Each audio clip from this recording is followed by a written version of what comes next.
Today's episode was taped before a live audience on Saturday, March 12th, 2022. Regular and major donors to the show were invited, not only to watch, but to participate in the show. It was so wonderful to see those of you who came, and for those of you who were invited but missed it, don't worry, we'll be doing another meetup in the spring. And if you love the show, and you're interested in live gatherings and 2 bonus episodes a month, join us. Make a monthly donation through Patreon or PayPal, or make a sizable donation through PayPal, just one time. We'll get you connected, and we'll be thrilled to send you a handwritten thank you note in the mail. This show exists because listeners pay for it. There are links to donate in the show notes, or at thebittersweetlife.net.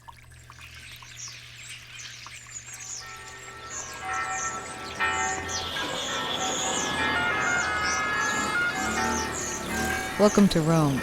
This is The Bittersweet Life with Katie Sewell and Tiffany Parks. Hello, this is The Bittersweet Life. I'm Katie Sewell.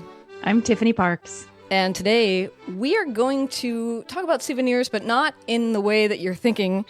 We are going to talk about almost more the stories behind the things and how sometimes the things that you buy or that are given to you by somebody who went on a trip are things that you regret having. And sometimes they are things that you actually enjoy having. And then there are the things that you wish you had bought that you didn't, and all of the things in between. And how sometimes the story about how that object came into your life can color how you feel about the object itself. So that's what we're going to be tackling today. Tiffany, I know that you were digging around to find some objects in your home. I've been digging around to find objects in mine. I want to start with something that you regret, either not buying or something that you regret having. Well, we have to go way back in time to one of my first times in Italy, long before I moved here. I went in the summer. It was either the summer between my first year and my second year in college, or my second and my third year. I can't quite remember. But I went to Italy, and I, for whatever reason, as someone who is not known for her cooking skills, decided that I needed a pasta maker. Uh-huh. And those things, let me tell you, they're heavy. It was a hand crank pasta maker, big metal thing. I mean, back in those days, I do have to say this would have been the mid to late 90s. You could get away with carrying a lot more in your luggage than you can today. But nevertheless, it was, that's a huge thing to put in your luggage. But I wanted it and decided I needed it. So I bought it and brought it back to Boston, where I was living at the time, and moved it between a couple apartments in Boston. And then I moved to Montreal for grad school, and I lugged it up with me to Montreal, and I lived there for a few years. And then I lugged it back down to Boston, and I lived there for another couple of years. And when I finally was planning to move to Italy from Boston in 2004 was when I finally got rid of it, never once having used it. Yeah, so it becomes a symbol of your failure, basically. Exactly. And I hated looking at it. I hated seeing it. It was like very picturesque, sitting on a little cart in my kitchen. But it represented the fact that I failed in, it must have been 7 years of owning it, to ever once even attempt to use it. Yes. And then I think it's a little bit ironic that I sold it when I was moving back to Italy. That is great. Well, your access to pasta was about to increase dramatically, so I think it's okay. True. True. One of the things that came to my mind was actually not something that I bought myself, but it was bought on a trip I was on with a boyfriend in college, and we went to an antique mart of some kind. And Tiffany, before we got on, was cautioning me about telling this tale because she's like, "Doesn't he listen to the show?" And he might. I don't know, but he came across, in the bowels of this antique store, this leather cape, and for whatever reason decided that I needed to have it, and that so practical, and that it was like the most beautiful thing in the world on me. I thought that it reminded me of something that his mom would wear. And so it was absolutely not my style whatsoever. I have to say, multiple things. One, every single time I wore it, I felt so awkward. Not only awkward, but I felt embarrassed. I just felt like everybody was looking at me and being like, why is that woman wearing that gigantic leather cape? Secondly, it became sort of a symbol for me not speaking up for the fact that I didn't want it. You know, I didn't like how it looked on me, and that he had spent all this money on something that I despised. And then thirdly, I think it also became a symbol of like, why can I not speak up for myself? And is this even the right man for me? And you know, we talk a lot about how we have these scripts in our minds about the lives that we're supposed to lead. And then part of life is shedding the script. And I think at that time I was convinced that I was, because of my family's history, that I should really meet a man I'm going to marry in college. And I was at the end of college, and this was the guy that I was dating. And I think as a result of it, he and I stayed dating for far longer than we probably should have. Now, in hindsight, I asked him once, what do you think? If we'd gotten married back then, do you think we'd still be married today? And he said, oh, no, definitely not. So Yikes. I did get rid of this cape. And I did, just like you, drag it around for years, thinking that I needed to have this, I don't know, totem of love or something like that. So now, if anybody wants to tell a story, feel free to wave at me and we will invite you in. But in the meantime, I also have a story of something I regret that I didn't buy. What about you, Tiffany? I'm trying to think of something that I regret that I didn't buy. I'm sure there are things. Nothing is coming to my mind right now, except maybe a piece of jewelry. It's always jewelry that I regret not buying. Yeah, right. Well, for me, like when we talked about this a little bit, when I was in Rome and I was in that big process of trying to recover my open artistic mind after years of being creative on a deadline, I started to notice the color bright pink a lot more, which was a color, my mom's here, she would know that bright pink was a color I absolutely adored as a child. In fact, she would probably say that I was absolutely obsessed with the color pink as a child, particularly magenta. And I don't know if magenta was super hip in Rome during 2013, 2014, but it was everywhere. There were bright pink bags, there were bright pink gloves, and the Seattleite in me, the dark, dreary, I only wear black and white Seattleite, was like, I can't buy a pink bag, I can't buy pink gloves, I'll go home and I won't be able to wear them anymore. You know, people will look at me like, why is this woman blinding me with these bright colors? And I didn't do it. And I still regret it. I still wish I had just done it, even if I had never used it, that I had it as a symbol of the time. Do you know what I mean? Yeah. I mean, if it makes you feel any better, if you spend any time in Italy, you know that Italy has these strange shops that are like just super focused on one thing. And like they only sell like curtain tassels, for example. And there are shops that only sell gloves. And I'm pretty sure, Katie, you went with me to buy a pair of gloves once in Rome. And I want to say they were bright pink. I'm pretty sure they were. So maybe I was like just green with envy. Maybe you were like, oh, I should get some pink gloves too. I don't have those gloves anymore. I lost them, but I will get some more eventually. But the thing is, you can find them. It's not like, oh, pink is out of fashion now. You can find gloves in any color, in leather gloves in Italy. So next time you come, which hopefully will be soon, we'll go get you a pair of bright pink gloves. But am I the same person that would wear the bright pink gloves anymore? I guess that's what we need to decide. We need to determine next time I'm there. Looks like Sunny and Mike might have a story. So what I remember when you talk about things that you bought that you might regret, go back to 1964. I had been spending a year in Florence, and the guy next to me, we have been corresponding. He was my guy, so I wanted to look really nice when I got off the plane. And prior to my departure from Italy, I had some hitchhiking, believe it or not, in those days it was okay, in Ireland. And I bought a pair of, sorry, everybody, if it's embarrassing, pantyhose. Remember pantyhose? Okay, I bought a pair of sturdy pantyhose in Ireland. Why did I buy them there? Because they were cheap and they were thick and they wouldn't run. And you used to have to replace your nylons every couple days. So this was a big deal for a student without much money. industrial strength, kind of. And then I wore my Italian outfit. No more of these American clothes. So straight skirt, kind of a fitted sweater. And I get off the plane and I had forgotten that I was carrying 25 pounds of Italian bread. So, since he last saw me, and I was wearing apparently orange nylons, according to him. And I thought I was so elegant. I probably shouldn't have saved $1 on those orange pantyhose from Ireland. It was not enticing, but we still got together. Yes, when I saw her at the top of the airplane stairs, I didn't recognize her at first. One, because she was so much bigger, but the bright orange leggings kind of distracted me. So yeah, I think they didn't last long. Yeah, maybe they were like her version of the bright pink gloves. I don't know. But you're still married today. And how many years has it been?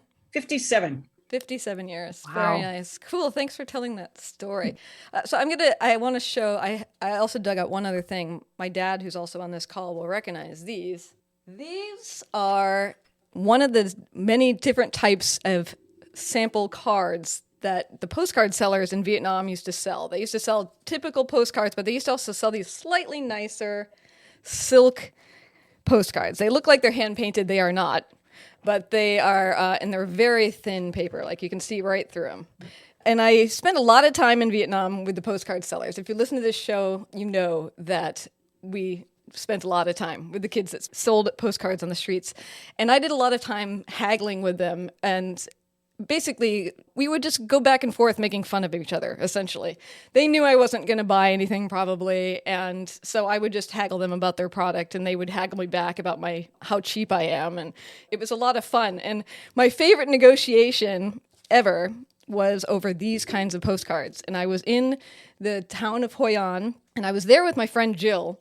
We were sitting there waiting outside of a restaurant, and a young man approached with a whole pile of these, and started trying to sell them to us. And I don't know what it was about this young man. He was above and beyond hilarious to me, because not only was he willing to haggle and joke around, but he was just had such a good sense of humor. And I would be saying things to him like, he'll say, okay, I'll give you 3 of these for $1. And I said, 3 of these? I bought 7 of these for $1 over in Saigon just yesterday. And he's like, 7? If you could buy 7 of these for $1 in Saigon, you introduced me to that seller. I'd like to buy my stock from them. You know, we were kind of going back and forth, like, what a deal. That's impossible.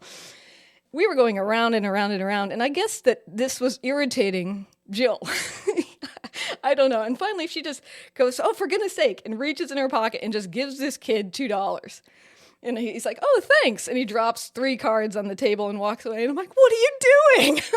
That was the middle of the most fun negotiation I'd had here ever. And you ruined it. But he was, laughing really hard as he went off. So I only have 2 of these left. I used to have like hundreds of these. That's how many times I bought these from postcard sellers. But I kind of hold on to these last 2 in remembrance of that brilliant salesman. Yeah, I think haggling, it depends where you are, whether it's acceptable or not. But I do think haggling can be a big part of the experience of buying souvenirs. I think it sometimes is what, like, in your story, particularly what makes the object so memorable is because you remember haggling for it. Yeah, you were saying that you remembered haggling over something. Where were you, in India? I was in Turkey. I haggled a lot in India. Oh my gosh, a lot. It got to the point where it wasn't fun anymore. Mm-hmm. But in Turkey, I haggled over a necklace that I bought. It was actually a pendant on a chain. I still think I overpaid for it. I did get him down to at least half of what he had originally asked. And it's something that I love and is so beautiful. So I don't regret it, even though I do think I probably overpaid for it. And that was a really pleasant experience, haggling with him. And I was in Turkey for like 10 days. And so I kept going back and I kept going back. It was like a long process. I would think about it and then I would go back and finally I bought it. But in India, I got into like a state of paranoia over buying stuff because I felt like I was constantly being swindled, or they were trying to swindle me. So it made it an unpleasant experience. Pashminas, that was the main thing that I was interested in buying in India. I was so overcome with this sense of like, is this stuff real? Is this real cashmere? Is it fake? Is it synthetic? Was it done by hand? Is it not? Like, I just felt like I can't trust anyone. I can't trust what these people are telling me. In the end, I did buy several things there, and I do think that they were high quality. I don't know if I got a good price or not, but one of them I'm wearing right now, and I love it. It's warm and it's in good shape. I'm very happy with this purchase, not regretting it at all. Angela, you have a story. I do have a story. When we were in Mexico, probably about 15 years ago, and we were talking about haggling, we had gone on a corporate vacation. My husband had won it with a bunch of other people. So we were shopping and whatever, and I enjoyed the haggling part of it. And every time I'd go into a store, I would come out with nothing, or I'd come out with a little bit of something. And we then that night went back to the hotel room, and everybody was saying to me, oh, we bought this and I paid this amount of money. And I said, oh, I bought the same thing, but I paid $10 cheaper than you did.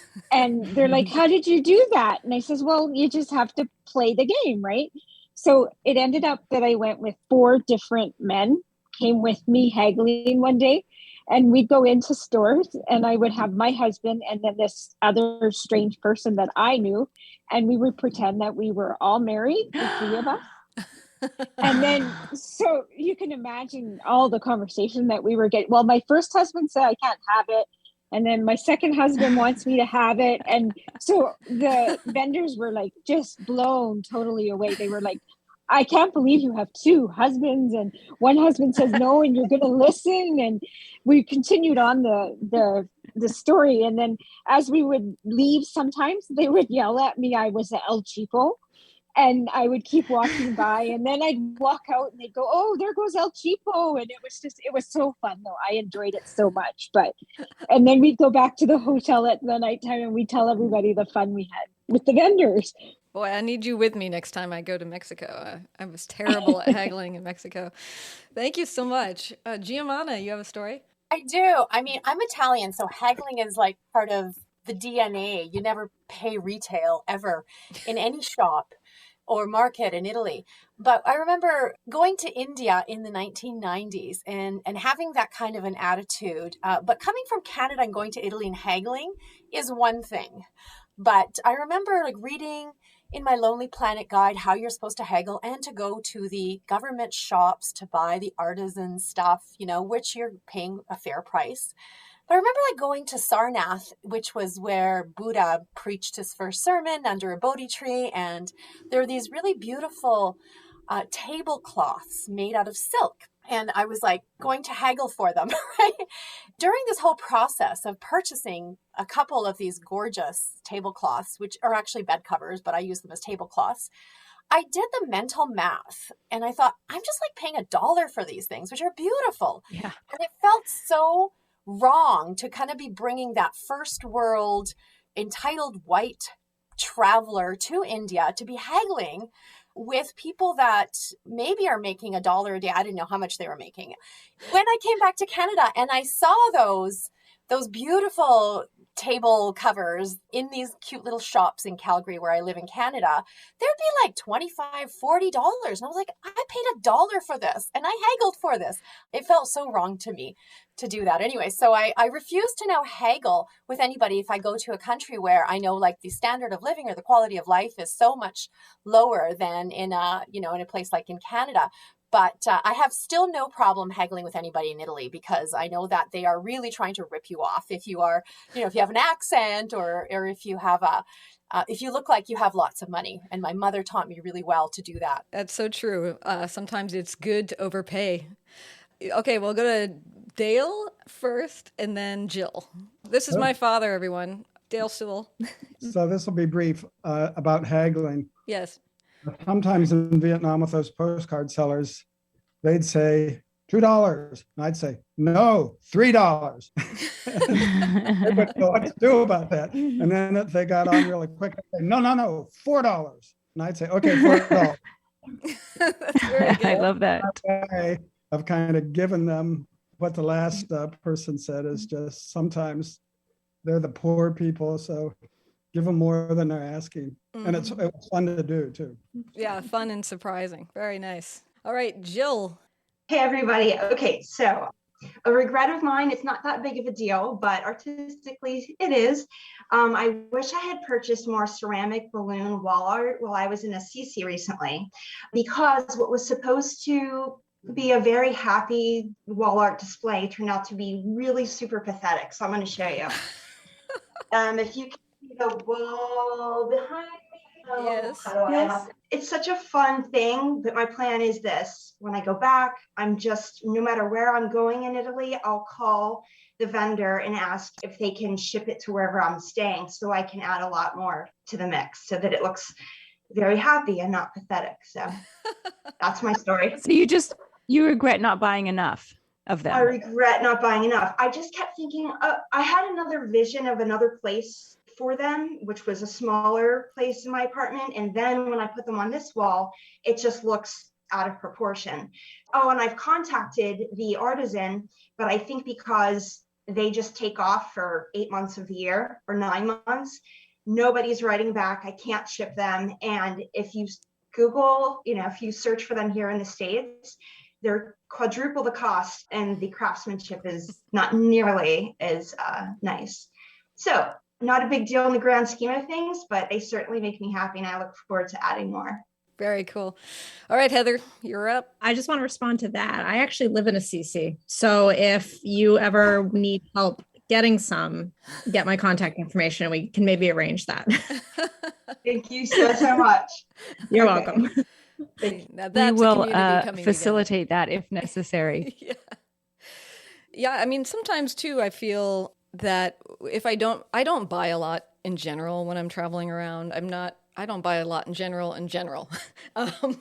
in life, but oftentimes I don't buy things probably for the same reason, Jill, you didn't buy hundreds of those or something, is that I don't want to carry it around either. And so a regret is that I also have from Vietnam, another regret from Vietnam is that in Vietnam, there are these painters who can paint. They basically are just the best at copying real paintings. They must be so skilled they can make an exact replica of whatever famous painting you want. That seems so cool. Like I could have like an actually hand-painted Van Gogh in my house or something like that. But they're just massive. I just don't know who buys these and takes them home. But I often am stymied by just sheer size and in an inability or unwillingness to be the person that carries it through airports. I think a lot of people, when they buy large objects, they have them shipped. Oh, is that right? Yes, I think so, especially if they're very valuable. Extremely large ceramic pieces from Italy are generally going to be shipped. And my mom told me specifically, do not ask me a question. So I won't. But she does have a cool story about a ceramic piece that she bought in Sicily that she decided not to ship. And she said, okay, we're going to say, it was so expensive. It was going to be like the same price as the object to ship it. And she didn't ship it. Can you tell the story, Mom? Do you mind? Well, we were in Montevigiano, I think is the name of it. No, it wasn't. That was Caltagirone? Caltagirone in Sicily. And we purchased these ceramic. One's a woman with a beautiful fruit head, and the other one's like a lion. We didn't want to pay the horrendous shipping costs, and so they wrapped them very well. And we carried them on the rest of our journey throughout Italy. When we came home, we came on the plane and packed them in the overhead. And when we were at Burbank, we came out of the airport and we were waiting for our taxi. And Don put them down on the cement and one kind of slipped and we heard it crack. Mm-hmm. So we got it all the way to Burbank safely, but not the rest of the way home. But you know what? I mended it and you can't even tell where it was cracked. It looks fine. I think that sometimes those little damages that happen sometimes can make them, I don't want to say more valuable, not physically valuable, but more sentimental because you have a memory of that. And, oh, I broke that here. And it makes me remember that. And I remember I had a boyfriend a long time ago who I bought him a book of poems by Pablo Neruda. He was a native Spanish speaker, and he spilled his coffee all over it. And I thought, oh no, you spilled coffee on the book I just bought you. And he got out his pen and he wrote the date. Coffee spilled on whatever date it was that it happened. And I thought that was so cute because it was like, now it's a memory. Yeah, that is cute. And to bring things full circle, it could also be that you look at those broken lion feet and you think, this is really bothering me. and that's why you end up getting rid of the object. So maybe that's the takeaway. It's all about the approach and your attitude toward it. And to not be afraid to get rid of those things that are sitting around your house that you really don't like for whatever reason, or that you really do love, maybe bring them out more prominently. Well, Tiffany, we're coming to the end of this exploration. Did we come to any conclusions or takeaways? I would say better to buy something than not to buy it. I don't know. I think it's worse to regret something you didn't buy than to regret something that you did buy. I mean, obviously, depending on the cost. But, you can always get rid of something, but it sometimes can be hard to, go back to India and buy that pashmina that you wanted or whatever. That's true. And I would almost say the opposite. It's just, don't even worry about it. If you don't buy it, it's okay. Whatever. Liz, did you have your hand up before we go? Yeah, I did. I was just, when we went on our very first trip to Italy, my dad had been a food broker for his career, and he had a relationship overseas with the original owners of the Barrio olive oil in Lucca. And so he said, when you go over there, you call them up and you say hello. And I'm like, right, Dad, I'm going to do that. And then he actually got me in touch with someone, and I called them and emailed, and we actually set up to go and meet them when we were going to be in Lucca.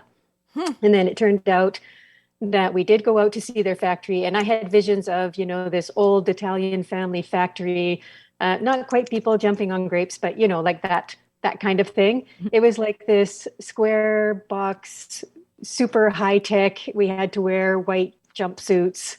It's a modern facility. Yeah. But the people were so gracious. They were so lovely. And they were like, it's so wonderful that your father had this relationship with my father. And in the end, they gave us some olive oil, one a tin can and one a glass bottle in a special case. And my partner and I only had little carry-on bags. That's what we were rolling bags.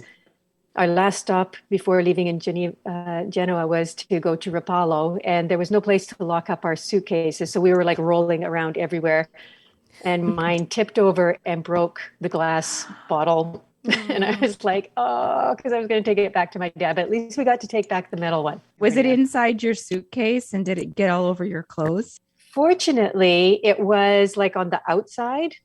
And so it was in the outside pocket, and my suitcase tipped over on top of it. We did have to clean the outside pocket, but it didn't actually get into the suitcase. I had a bottle of red wine break inside of a carry-on bag in the Barcelona train station when I was going from Italy to Tarragona. Luckily, it was a small carry-on, and there were not that many clothes in there, but that was frustrating. Yeah. That is less than ideal. Do not travel with wine anymore. Like ever. Yeah, seriously. Or oil. Well, we should leave it there. But thanks, everybody, for telling your stories. It's fun to actually hear your voices rather than having me read your emails or encapsulate what you say or whatever. It's great to have you join us. And of course, we're going to be sticking around after this episode is over if you want to say hi or ask a question that's not related to souvenirs at all. But until next time, this is The Bittersweet Life. I'm Katie Sewell. I'm Tiffany Parks. Join us again. Bye.